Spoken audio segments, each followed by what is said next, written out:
ठीक है, recording start हो चुकी है और ये जो अपनी क्लास है ये है क्लास संख्या 43। यहाँ तक हमने लगभग जो पूरा गद्य साहित्य था आधुनिक काल का वो पूरा पढ़ लिया था। आज हमको पढ़ना था आधुनिक काल, और आधुनिक काल में भी काव्य धारा यानी कि काव्य खंड जो है आज से हम शुरू करेंगे। आधुनिक काल के काव्य खंड, अब आधुनिक काल का काव्य खंड शुरू करेंगे, अर्थात पुराना काव्य खंड कहाँ पे है, क्योंकि पुराने खंड काव्य खंड को हम वीरगाथा काल, भक्ति काल और रीतिकाल में पढ़ कर आ चुके थे। तो आपको पता है कि वीरगाथा काल का जो नाम था, नहीं सॉरी, रीतिकाल का जो नाम था वो लगभग 1700 संवत से लेके 1900 संवत तक रखा था शुक्ल जी ने, ये इतना समय रखा था। इसको ईस्वी में कन्वर्ट करेंगे तो 1643 से लेकर 1843 होगा, ये 57 माइनस करते हैं। अतः 1843 तक की बात शुक्ल जी हमसे कर चुके थे। लेकिन हम मानते हैं कि आधुनिक काल में काव्य धारा जो है 1850 से बहती है या 1860 1865 से बहती है, 1867 से बहती है, क्योंकि हम भारतीय हिंदू काल से मानते हैं। तो ये जो पुरानी धारा है ना, इसमें जब पढ़ाएंगे शुक्ल जी हमको, इसमें सिर्फ उसी बातों का जिक्र करेंगे भारत हिंदू युग से पहले का, इसलिए आप इसको प्रकरण 1 काव्य खंड पुरानी धारा मान के चलो। इसके बाद जो हम अगला पढ़ेंगे ना प्रकरण 2, उसमें बात आएगी, शुक्ल जी बात करेंगे नया उत्थान नाम से, कि नई काव्य धारा प्रथम उत्थान। तो प्रथम उत्थान का तात्पर्य क्या होगा वहां पे, प्रथम उत्थान का मतलब होगा वहां पे भारतेंदु काल। फिर द्वितीय उत्थान का मतलब क्या होगा, द्विवेदी काल। फिर तृतीय उत्थान का मतलब क्या होगा, द्विवेदी काल के बाद यानी कि छायावादी युग, स्वच्छंदतावाद, इस टाइप से जो भी उनका समकालीन है। ठीक है, पढ़ना शुरू करते हैं पुरानी काव्य धारा, पुरानी धारा। कि गद्य के आविर्भाव, मैं एक बार इसको और ज़्यादा जूम कर देता हूँ, बिल्कुल, कि गद्य के आविर्भाव और विकास काल से लेकर अब तक कविता की वो परंपरा भी चलती आ रही है जिसका वर्णन भक्ति काल और रीतिकाल के भीतर हुआ है। ठीक है, जो भी बात इंपॉर्टेंट होगी, जो भी तथ्य इंडरलाइन करने योग्य होगा, मैं खुद बताऊंगा आपको, आप बस देखते रहिए और पढ़ते रहो बस, है ना। कि गद्य के आविर्भाव और विकास काल से लेकर अब तक कविता की वो परंपरा भी चलती आ रही है जिसका वर्णन भक्ति काल और रीतिकाल के भीतर हुआ है। भक्ति भाव के भजनों, राजवंश के ऐतिहासिक चरित काव्यों, अलंकार और नायिका भेद के ग्रंथों तथा श्रृंगार और वीरस के कवित्व, सवैयों और दोहों की रचना बराबर होती आ रही है। देखो, रीतिकाल जब चला आ रहा है तो उसकी प्रवृत्ति एकदम से खत्म थोड़ी हो जाएगी एक दिन में यार। नगरों के अतिरिक्त हमारे ग्रामों में भी न जाने कितने बहुत अच्छे कवि पुरानी परिपाटी में मिलेंगे। ब्रजभाषा काव्य की परंपरा गुजरात से लेकर बिहार तक और कुमाऊं गढ़वाल से लेकर दक्षिण भारत की सीमा तक बराबर चली आ रही है। कश्मीर के किसी ग्राम के रहने वाले ब्रजभाषा के कवि का परिचय हमें जम्बू में किसी महाशय ने दिया था और शायद उनके दो एक सवैये भी सुनाए थे। गढ़वाल के प्रसिद्ध चित्रकार भोलाराम ब्रजभाषा के बहुत अच्छे कवि थे। उन्होंने अपने गढ़ राजवंश में गढ़वाल के कितने राजाओं का, लगभग 52 राजाओं का वर्णन जो है, 52 राजाओं का वर्णन जो है दोहा चौपाइयों में किया है। वे श्रीनगर गढ़वाल के राजा प्रद्युम्न सिंह के समय में थे। कुमाऊं गढ़वाल का जब नेपाल का अधिकार हुआ था, कुमाऊं गढ़वाल पर जब, तब नेपाली सूबेदार हस्तिदल चौतरिया के अनुरोध से उन्होंने उक्त काव्य लिखा था। भोलाराम का जन्म जो है वो 1817 संवत में हुआ था और मृत्यु 1890 में हुई थी। उन्होंने अपने ग्रंथ में बहुत सी घटनाओं का आंखों देखा वर्णन किया है, इससे उनका ऐतिहासिक मूल्य बहुत ज्यादा है।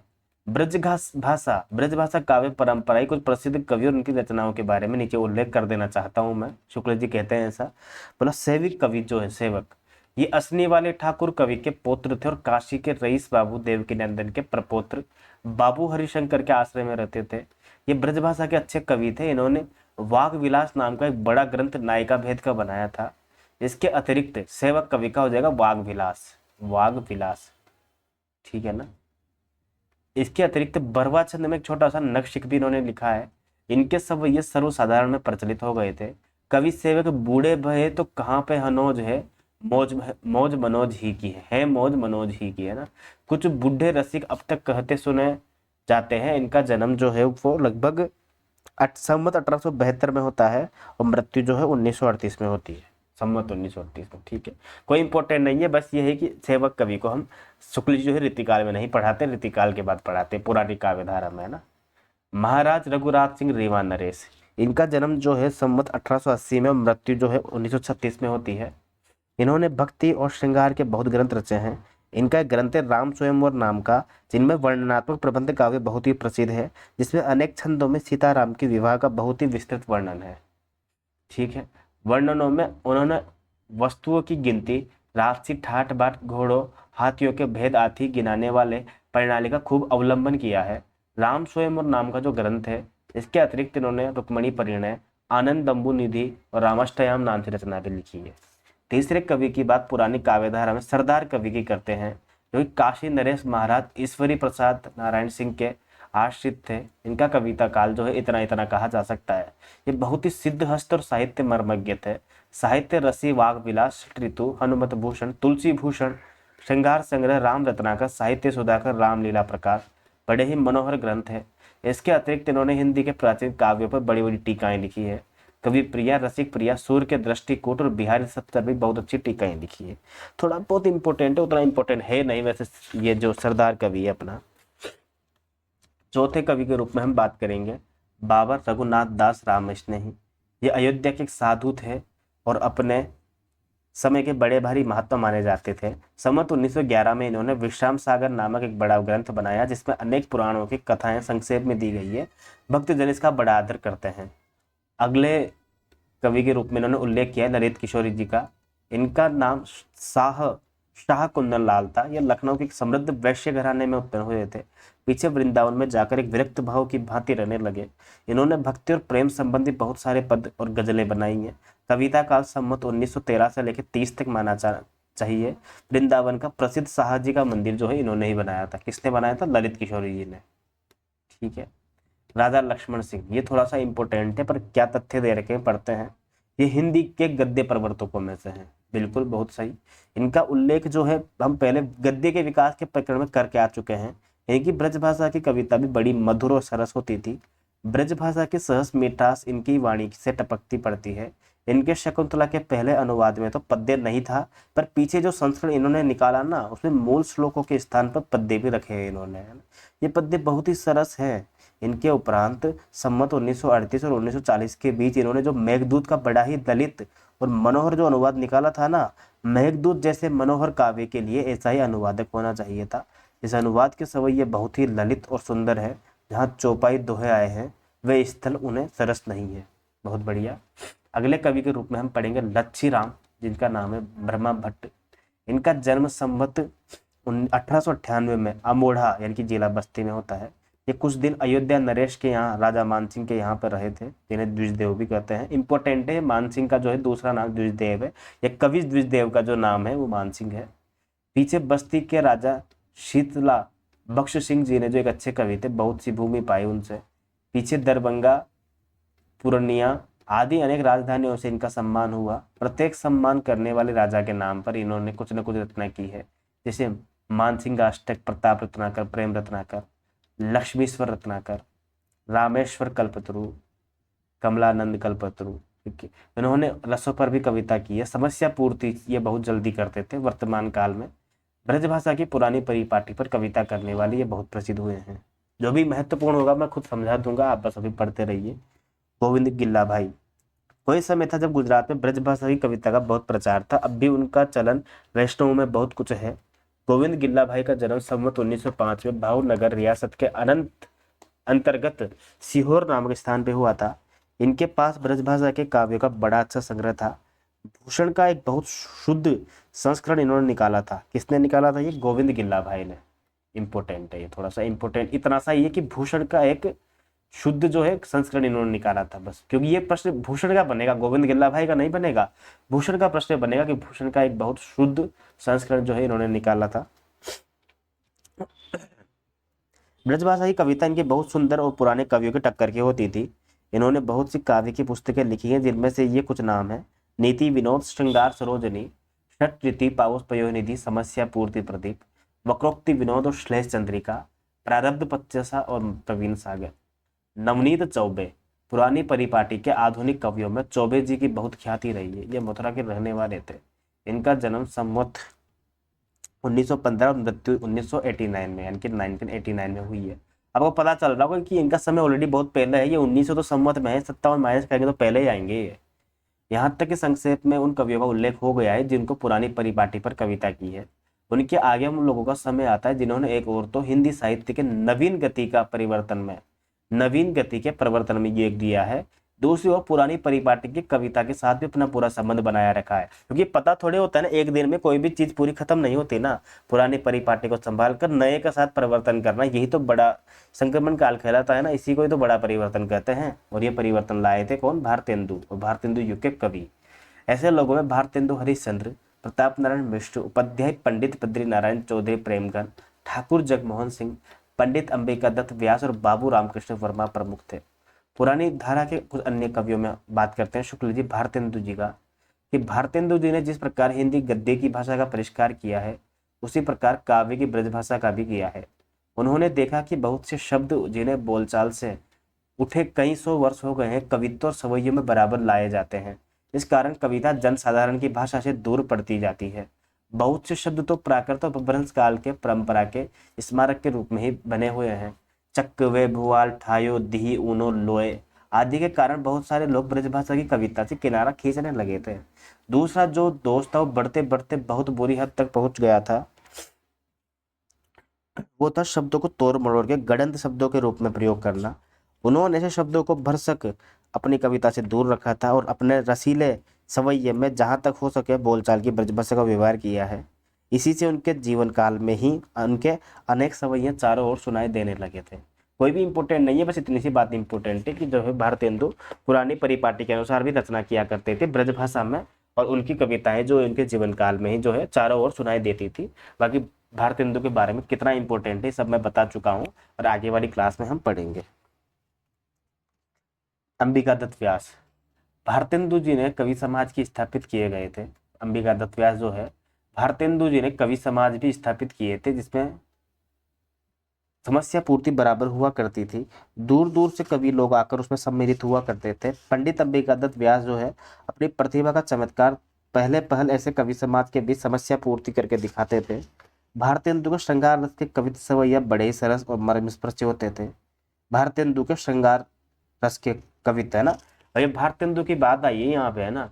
अब देखो, पिए पिहारे तिहारे निहारे बिना अखियां नहीं मानती, अब ये भारतेंदु की है, ये पिए पिहारे तिहारे निहारे बिना, ठीक है ना। अब पपिया पूछे जब पीयू कहाँ, तो ये पंक्तियां हैं प्रताप नारायण मिश्र से संबंधित, ठीक है ना। आदि उक्तियों के रसिक समाज में बड़ा आदर है। उनके श्रृंगार रस के कवित्व सवैयों का संग्रह प्रेम माधुरी में है। किसका? अंबिका दत्त व्यास का। कवित्व सवैयों में बहुत अधिक भक्ति और श्रृंगार के पद और गाने उन्होंने बनाए हैं, जो प्रेम फुलवारी, प्रेम मालिका, प्रेम प्रलाप में है। उसकी अधिकतर कविताएं कृष्ण भक्ति कविताओं के अनुकरण पर रचे पदों के रूप में है। प्रताप नारायण मिश्र की बात करेंगे तो ये देखो, मैंने बताया था वो कानपुर से थे, तो कानपुर से पत्रिका निकालते हैं ब्राह्मण। तो कानपुर के रसिक समाज में वे बड़े उत्साह के साथ पूर्तियां सुनाया करते थे। और इनकी जो सबसे बड़ी फेमस जो हुई है वो मैंने आपको पहले बता चुका हूँ 1000 बार। पपिया जब पूछे पीयू कहाँ, है ना, ये वाली पंक्ति है। बाकी नीचे पंक्तियां छोड़ सकते हैं। प्रताप नारायण जी कैसे मनमोजी आदमी थे हम पहले बात कर चुके हैं। लावणी बाजों के बीच बैठकर ये लावणियां बना बनाकर गाया करते थे।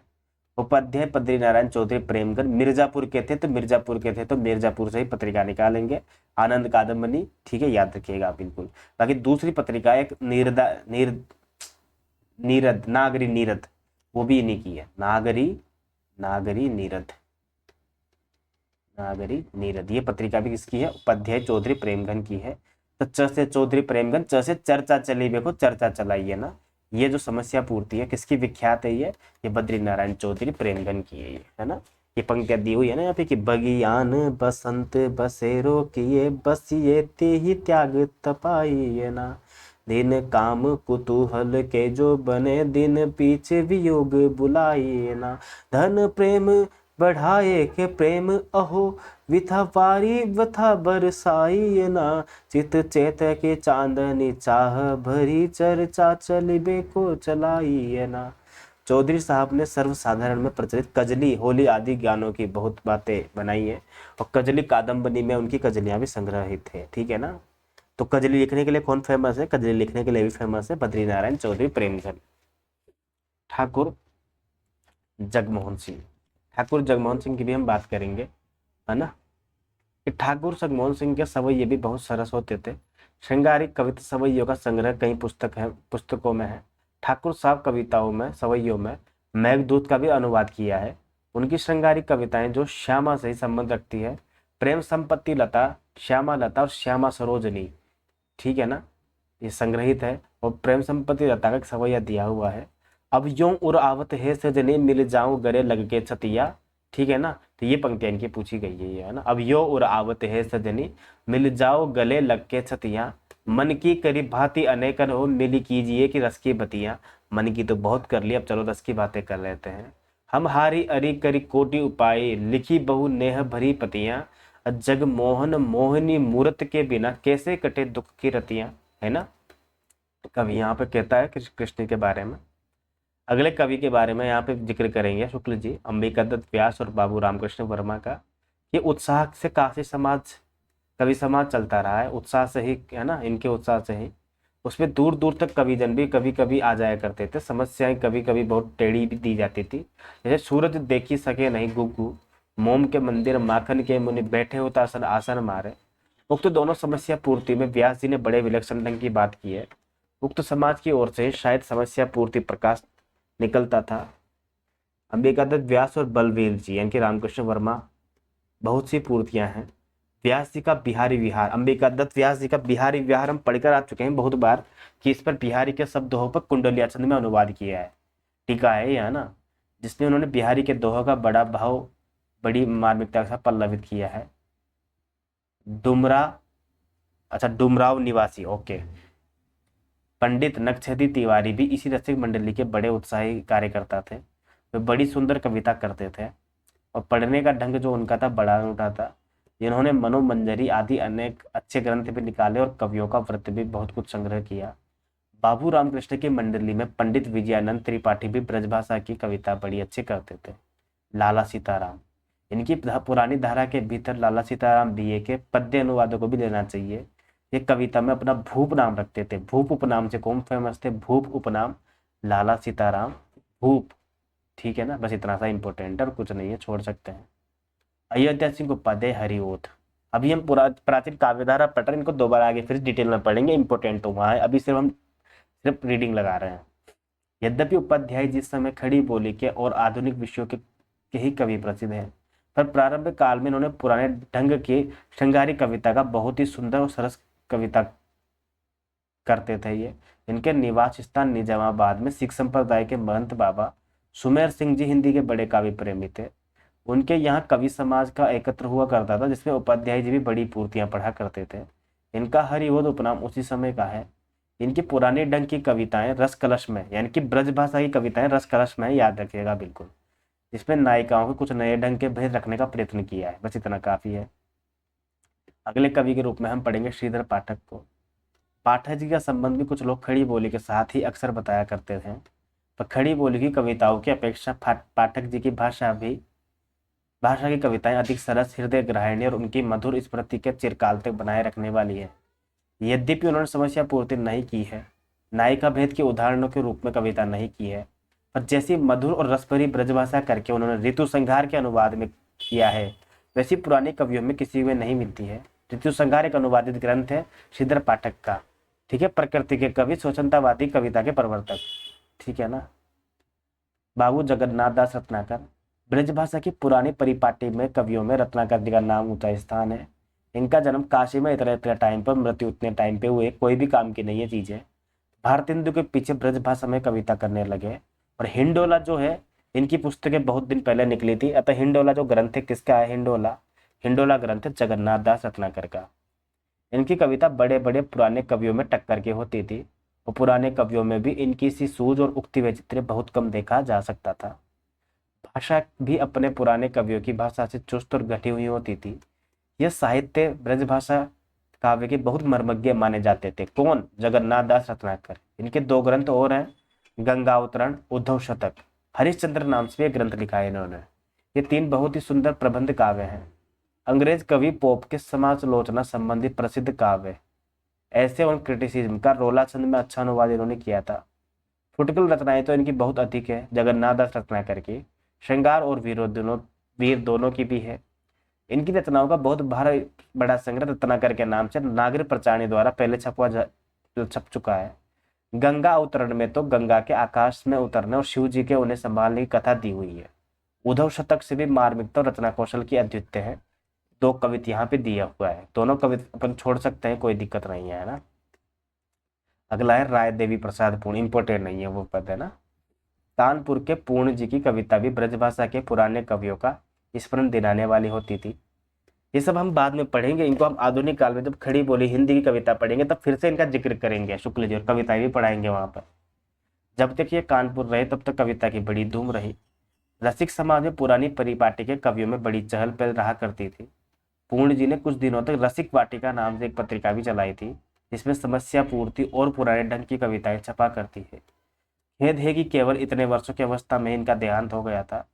इनकी रचना कैसी सरस होती थी, ललित पदावली पर इनका कैसा अधिकार था, इसका अनुमान हम धाराधर धावन, है ना, इंपोर्टेंट लगा लो इसको आप, धाराधर धावन, ये मेघदूत का अनुवाद है। किसने किया था? ये राय देवी प्रसाद पूर्ण ने, राय देवी प्रसाद पूर्ण ने किया था, ठीक है ना। अगले कवि के रूप में हम पढ़ेंगे श्री वियोगी हरि को। एक सेकंड रुको, फिर उसके बाद है अपना दुलारे लाल भार्गव, ठीक है। अंत में इसके बाद दुलारे लाल भार्गव, ये बस खत्म करेंगे इसके बाद। वियोगी हरि कौन है? वही जो ब्रजभूमि, ब्रजभाषा और ब्रजपति के अनन्य उपासक थे। ये इंपॉर्टेंट है ये, क्योंकि वियोगी हरि हरिहर द्विवेदी नाम से इनका ओरिजिनल नाम है, हरिहर द्विवेदी, ठीक है। ऐसे प्रेम रसिक जीव इस जमाने में नहीं पाए जाते हैं। उन्होंने अधिकतर पुराने कृष्ण भक्त कवियों की पद्धति पर बहुत से रसीले और भक्ति भावपूर्ण पदों की रचना की है, जिन्हें आजकल रसिक भक्त भी बलिहारी हैं, बिना कहे नहीं रह सकते हैं। इनकी रचनाएं प्रेम शतक, प्रेम पथिक और प्रेमांजलि। छतरपुर के प्रयाग जाने पर राजनीतिक आंदोलनों में कुछ हवा इन्हें लगी थी, जिसके कारण इन्होंने चरखे की गूंज, चरखा स्त्रोत और असहयोग वीणा, इंपोर्टेंट, असहयोग वीणा किसकी है? वियोगी हरि की, असहयोग वीणा, ठीक है। जबकि असाध्य वीणा किसकी है? अज्ञेय की। पर उनमें इनकी स्थायी मनोवृत्ति नहीं थी। ये अवश्य है कि देश के लिए त्याग करने वाले वीरों के प्रति इनके मन में अपार श्रद्धा है। वियोग हरि जी ने वीर सत से, इंपोर्टेंट है, वीर सत से अलग रचना है, वो हाड़ोती में हम अलग पढ़ते हैं राजस्थानी में, पर वीर सत से नाम की एक रचना वियोगी हरि की भी है, इंपोर्टेंट है। बड़ा काव्य दोहों में लिखा है, जिसमें भारत के प्रसिद्ध वीरों की प्रशस्तियां हैं। किसमें? वीर सत्सय में वियोगी हरि ने। इस ग्रंथ पर हिंदी साहित्य सम्मेलन में 1200 रुपये का पुरस्कार भी मिला था। फिर दुलारे लाल भार्गव कविवर बिहारी लाल के परंपरा के वर्तमान प्रतिनिधि श्री भार्गव जी है, जो कि दोहों को बारीकी साहित्य क्षेत्र में अपना कमाल खड़ी बोली के इस जमाने में भी दिखाती रहती है जिनकी बात, ठीक है ना। बिहारी की प्रतिभा जिस ढांचे की थी उसी ढांचे में दुलारे लाल जी भी है, इसमें संदेह नहीं है। एक एक दोहे में सफाई के साथ रस के स्निग्ध वाग वैचित्र्य से चमत्कृत कर देने वाली प्रचुर सामग्री भरने का गुण इसमें थी। कुछ दोहों में देशभक्ति, अछूत उद्धार, राष्ट्रीय आंदोलन आदि का अनूठेपन से समावेश था। नया मसाला ढालने की कला अच्छी थी। आधुनिक काव्य क्षेत्र में दुलारे लाल जी ने ब्रजभाषा चमत्कार पद्धति इस प्रकार से पुनरुद्धार किया है कि इनको एक बार दुलारे दोहावली पर 2000 रुपये का पुरस्कार भी मिला था। इनकी पंक्तियां नीचे दी गई है, ठीक है। अभी थोड़े दिन हुए कि अयोध्या के रामनाथ ज्योतिषी ने रामकथा लेकर अपना रामचंद्रोदय काव्य लिखा, उनको भी पुरस्कार मिला। तो आधुनिक विषयों को लेकर पुरानी कविता करने वाले कई ऐसे लोग थे, जैसे नाथुराम शर्मा शंकर, नाथुराम शंकर शर्मा, लाला भगवान दीन पुरानी परिपाटी कविता सुंदर करते थे। गया प्रसाद शुक्ल सनही के प्रभाव से कानपुर में ब्रजभाषा के काव्य मधुर स्रोत अभी बराबर वैसे ही चल रहे हैं जैसे पूर्ण जी के समय। नई पुरानी दोनों परिपाटियों की कविताओं का कानपुर अच्छा केंद्र है। नई पुरानी परिपाटी के लिए ब्रजभाषा काव्य परंपरा किस प्रकार जीती जागती चली आ रही है, यह हमारे वर्तमान कवि सम्मेलन में देखा जा सकता है। तो हमने पढ़ा पुरानी काव्य धारा, कोई ज्यादा खास इंपोर्टेंट नहीं था। इसके बाद हम पढ़ेंगे नई काव्य धारा प्रथम उत्थान। प्रकरण तो 2 होगा वो, क्योंकि प्रकरण 1 तो हम पढ़कर आ चुके हैं अभी काव्य धारा में, तो प्रकरण 2 पढ़ेंगे हम कल वाली क्लास में, प्रकरण 2 काव्य खंड। लेकिन ये नई धारा का प्रथम उत्थान होगा। नई धारा मतलब खड़ी बोली हिंदी, प्रथम उत्थान मतलब भारतेंदु युग। तो कल हम भारतेंदु युग पढ़ेंगे, ठीक है। तो आज के लिए बस इतना काफ़ी है, बाकी मिलते हैं अगली क्लास में। कोई डाउट हो तो कमेंट कर देना।